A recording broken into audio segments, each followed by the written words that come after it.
Good evening, everybody. Total HR and Employee Relations with you again.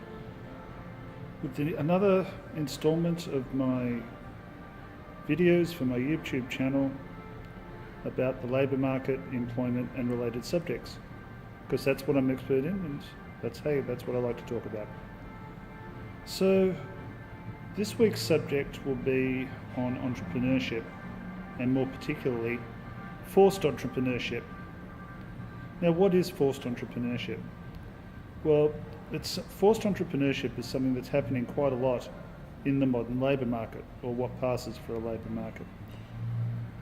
This means that because so many people are being laid off as a result of globalisation, technological change, corporate consolidation through either corporate takeover, mergers, acquisitions and restructuring, or other forms of corporate consolidation. And this means there are a lot more people looking for jobs. And globalisation as well is an important factor. So you've got all these people looking for jobs in a decreasing labour market where there is a decreasing number of jobs. And interwoven with that, you have what passes very, very loosely for a recruitment and hiring system. That is why so many good, capable and qualified people are out of work and have been looking for jobs for some considerable time. I know, I've been there and I've done that myself. I got laid off in 2016 and I've looked for full-time roles ever since. I'm fortunate, and I'm very fortunate to have developed a long-term consulting relationship with Octal, my major client in Oman, and that's providing me with good work. But it's difficult. The culture in the hiring industry is wrong, and there are so many things that I don't want to really talk about in this video that could be the subject of many videos.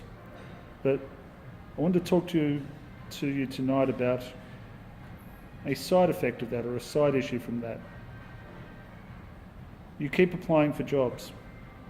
You get told no. You get, particularly if you've committed the ultimate crime and you've turned the age of, and you're over the age of 50 like I am, and you're considered to be too old and things like that. So you get told that your application is unsuccessful for a whole raft of reasons. But hey, you've got kids to raise. You've got responsibilities. You've got people to look after. You can't just stop trying to earn a living. And you have to think of all ways of doing it. And one of the things that's happened in the labour market, probably since the global financial crisis, or maybe even a little bit before that, is the concept of forced entrepreneurship. Put simply, that means people who just wanted to get a job, get a gig, are being forced into starting businesses. To an extent, that was why I started Total HR and Employee Relations. And to be honest, when I started Total HR and Employee Relations, it was meant to be a vehicle to provide visas for my family and I in Bahrain, so we could legally stay here and that my son Liam could finish school here in Bahrain. That was the main reason for it, but by the time you battle the hiring system, you get told that other people are a better fit for the team, despite the fact that they're younger and less experienced than you. Well, what can you say about that? I won't say any more. All this leads us to be forced down the road of entrepreneurship. Some of us, as I say, it's done reluctantly, but it's there. You've got to do it, and you've got to make the best of it, and you've got to make sure and it could end up being your only way to put food on the table. So you've absolutely got to make the best of it. There's no point in pining for the fact that you don't have a full-time gig. We need to get out there and we need to win clients and do the best we can to support our families. But the further problem is that when you get laid off, and if you take my case as being an example, after 10 years with one employer, your thinking is always around the contract of employment. It's, I'm going to get another job. When they're laying you off, they don't say to you, well, look, you may wish to consider going down this path, going and doing some courses and getting some advice on how to set up a business. In fact, where I was, no advice was offered or outplacement service was offered at all. I think that before people get laid off en masse, and I understand that Tesla shares have tanked by 13% over the last day or so because Elon Musk is wanting to lay off 7% of his workforce. So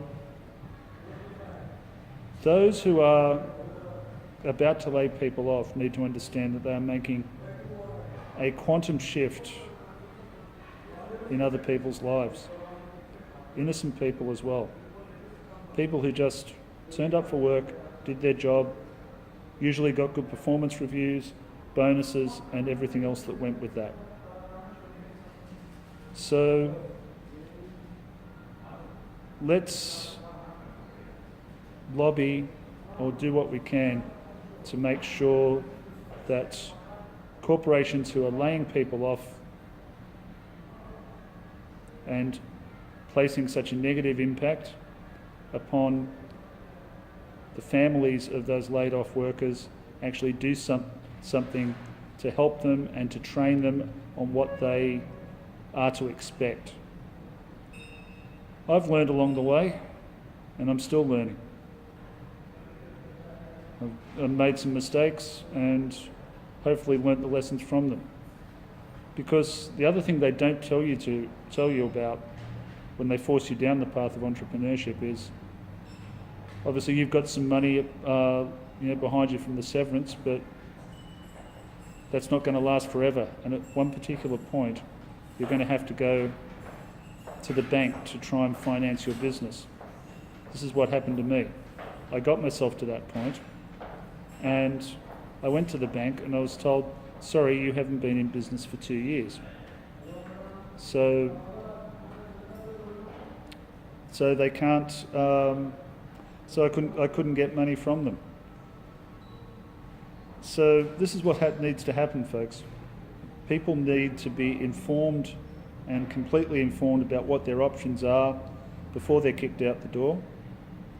And once you do get out into the big wide world after many years' employment, into the open labour market again, you need to consider all your options. You need to